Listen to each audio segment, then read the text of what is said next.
साथियों नमस्कार। जैसा कि हम आप लोगों को संधि पढ़ा रहे थे और संधि में हमने एक वीडियो आपको दिया हुआ है। उसमें हमने स्वर संधि के बारे में आपको बताया था। स्वर संधि के भेद के बारे में, स्वर संधि कितने प्रकार के होते हैं वो हमने आपसे डिस्कस कर लिया था। स्वर उसमें हम आपसे आज दीर्घ संधि के बारे में चल रहे हैं। दीर्घ स्वर संधि। दीर्घ स्वर संधि के लिए हमने बताया था आपसे, पहला रूल याद करिए कि सार्थक शब्द हों। सार्थक शब्द के लिए आप इसके पहले वाला वीडियो जरूर देखें। और सार्थक शब्द के बाद आ की मात्रा, ई की मात्रा, उ की मात्रा आने पर दीर्घ संधि हो जाएगी। इसी को आज हम उदाहरण सहित आपको दिखाएंगे। जैसे परीक्षार्थी, आप परीक्षार्थी देखें, परीक्षा आपका सार्थक शब्द है। उसके बाद आ की मात्रा, देखिए ये आ की मात्रा लगी हुई है। आपका कौन सी संधि? दीर्घ संधि। सीमांत, इसमें भी आ की मात्रा, दीर्घ संधि। बस देखते जाइए आ की मात्रा, ई की मात्रा, ओ की मात्रा और समझते जाइए कौन सी संधि है। विद्यालय, आ की मात्रा, दीर्घ संधि। कविंद्र, ई की मात्रा, दीर्घ संधि। कवि चूंकि सार्थक है, सार्थक शब्द कवि है, उसके बाद ई की मात्रा, दीर्घ संधि। फिर आइए मुनिंद्र। मुनिंद्र, मुनि सार्थक शब्द, फिर बड़ी की मात्रा, दीर्घ संधि। कैसी संधि? दीर्घ संधि। आप जो भी उदाहरण देखेंगे सब में आपको दीर्घ संधि ही दिखेगी। अगर गिरीश, देखिए गिरी, बड़ी ई की मात्रा, सार्थक शब्द गिरी, उसके बाद बड़ी ई की मात्रा, दीर्घ संधि। कैसी संधि? दीर्घ संधि। रविंद्र, रवि सार्थक, बड़ी ई की मात्रा, दीर्घ। ठीक इसी प्रकार हमने गुण का बताया। पुस्तकालय, पुस्तकालय में देखिए पुस्तक सार्थक शब्द, आ की मात्रा, दीर्घ संधि। अब आइए आपको गुण की तरफ दिखाते हैं। गुण के लिए हमने क्या बताया था? गुण स्वर संधि। गुण स्वर संधि के लिए हमने दूसरा रूल आपको बताया था। दूसरा रूल मेरा क्या कह रहा था कि सार्थक शब्द हो और सार्थक शब्द के बाद ए की मात्रा, ओ की मात्रा, अर या अल, ऐसे अगर सार्थक शब्द के बाद ये मात्राएं आती हैं तो वहाँ पे आपका गुण संधि हो जाता है, गुण स्वर संधि। और उसके लिए हम आपको विकल्प के माध्यम से समझा रहे हैं। देखें, जैसे देवेंद्र, देवेंद्र, इसमें देखिए देव आपका सार्थक शब्द है और उसके ऊपर ए की मात्रा लगी हुई है। ये ए की मात्रा कौन संधि? गुण संधि। ठीक इसी प्रकार आप कुछ भी देखिए, सूर्योदय देख लीजिए, सूर्योदय, आप देखेंगे कि सूर्य सार्थक शब्द है, उसके बाद अर की मात्रा, ओ की मात्रा, सीधे कौन सी संधि? गुण संधि, गुण स्वर संधि। कोई भी आप देखें, महोदय, इसमें भी सार्थक ओ की मात्रा, गुण संधि। परोपकार, पर सार्थक शब्द, ओ की मात्रा, गुण संधि। देवर्षि, इसमें देखिए देव आपका सार्थक शब्द, उसके बाद अर आ रहा है तो देवर्षि, देव धन अर्षि, अर सी, देखिए ये आपको अर निकला, तो यहां पे अर निकला, कौन सा संधि? गुण संधि।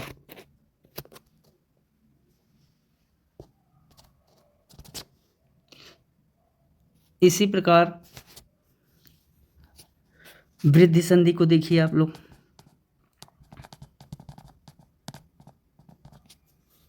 वृद्धि संधि का हमने रूल क्या बताया था? सार्थक शब्द के बाद, सार्थक शब्द के बाद ऐ की मात्रा हो, औ की मात्रा हो,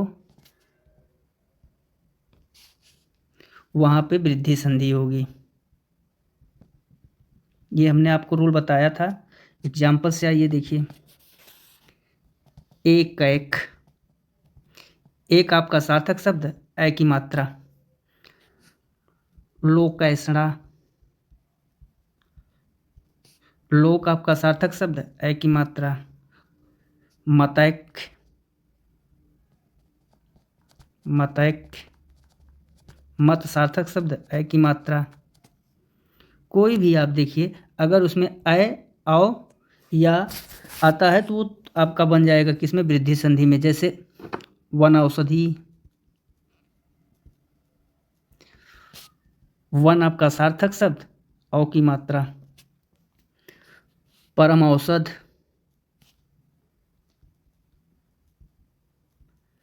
यहाँ पे देखिए सार्थक शब्द, परम सार्थक शब्द, औ की मात्रा। इस तरीके से आप कोई भी संधि देखेंगे, दीर्घ संधि, गुण संधि, वृद्धि संधि में, तो आप मात्रा देखेंगे, सार्थक शब्द देखेंगे और तुरंत उसे पहचान जाएंगे कि ये दीर्घ संधि है कि गुण संधि है कि वृद्धि संधि है। चलिए नेक्स्ट चलते हैं। नेक्स्ट संधि हमारी यण संधि है। यण संधि के बारे में आइए जानते हैं। यण संधि में यदि य व के पहले आधा अक्षर आए, य व के पहले आधा अक्षर आए और सार्थक शब्द न हो, ध्यान दीजिएगा, अभी हम आपको दीर्घ गुण वृद्धि में कहे कि सार्थक शब्द के बाद मात्राएं आए अलग अलग तो वो दीर्घ गुण वृद्धि हो जाएगी। लेकिन यण संधि में कह रहे हैं कि य व के पहले आधा अक्षर आए तो और सार्थक शब्द न हो तो कौन सी संधि हो जाएगी, यण स्वर संधि। उदाहरण देखिए,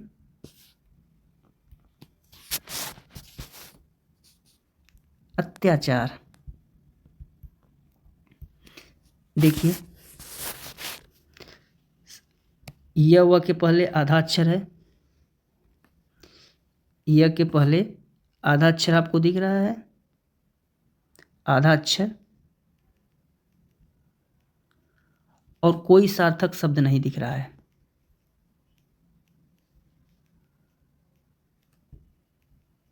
कौन सी संधि, यण संधि। वध्वागमन,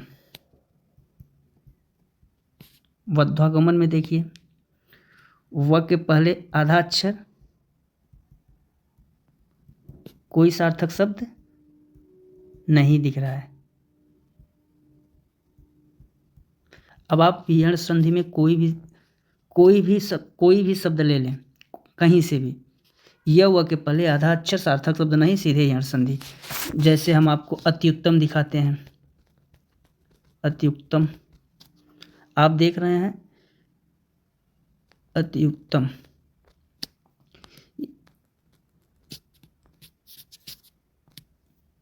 अति उत्तम। देखिए य के पहले आधा अक्षर सार्थक शब्द नहीं, कौन सी संधि, यण संधि। प्रत्युपकार, प्रत्युपकार, य के पहले आधा अक्षर सार्थक शब्द नहीं, यण संधि। न्यून, य के पहले आधा अक्षर सार्थक शब्द नहीं, यण संधि। कोई भी आप देख लें, दिव्यागमन देखें, दिव्यागमन देखें, य के पहले आधा अक्षर सार्थक शब्द नहीं, यण संधि। यण संधि के लिए दूसरा रूल क्या है मेरा, यण संधि के लिए दूसरा रूल कहता है यदि मात्र, पितृ, धातृ, ये तीनों शब्द किसी शब्द के साथ जुड़ जाएं, वहां पे यण संधि होगी। मात्र, पितृ, धातृ के साथ कोई भी शब्द जुड़ जाए, कोई भी वर्ण जुड़ जाए तो वहां पे कौन सा होगा, कौन सी संधि होगी, यण संधि। मात्र पितृ धात्र से बने शब्द यण संधि के उदाहरण हैं। किसके उदाहरण हैं? यण संधि के। जैसे आप देख रहे हैं मात्राज्ञा, मात्र से बना हुआ है, कौन सी संधि? यण संधि। पित्राज्ञा, पितृ शब्द आगे है, कौन सी संधि? यण संधि। मातृच्छा, मात्र शब्द आगे है, कौन सी संधि? यण संधि। पितृच्छा, पितृ शब्द आगे है, कौन सी संधि? यण संधि।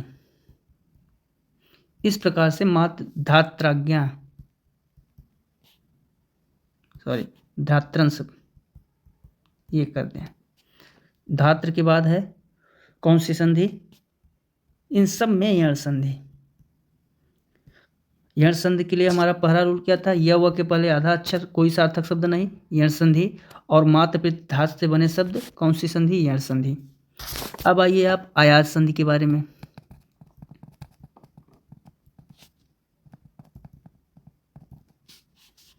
आयात संधि, आयात संधि में क्या है? य और व, य व के पहले पूरा अक्षर हो, कि य व के पहले पूरा अक्षर हो।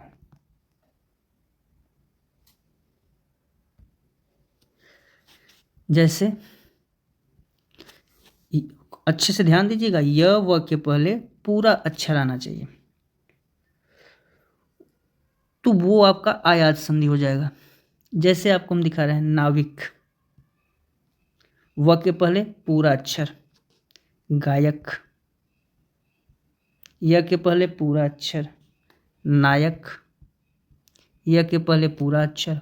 पवन, व के पहले पूरा अक्षर। कोई भी आप देखें, नयन, य के पहले पूरा अक्षर। चयन, य के पहले पूरा अक्षर।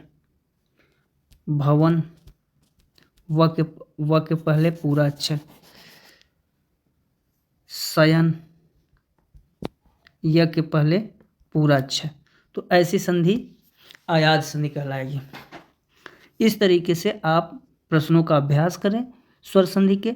जो भी प्रश्न, अगर आपको कहीं से कोई डाउट है तो आप कमेंट करें, उसका उत्तर दिया जाएगा।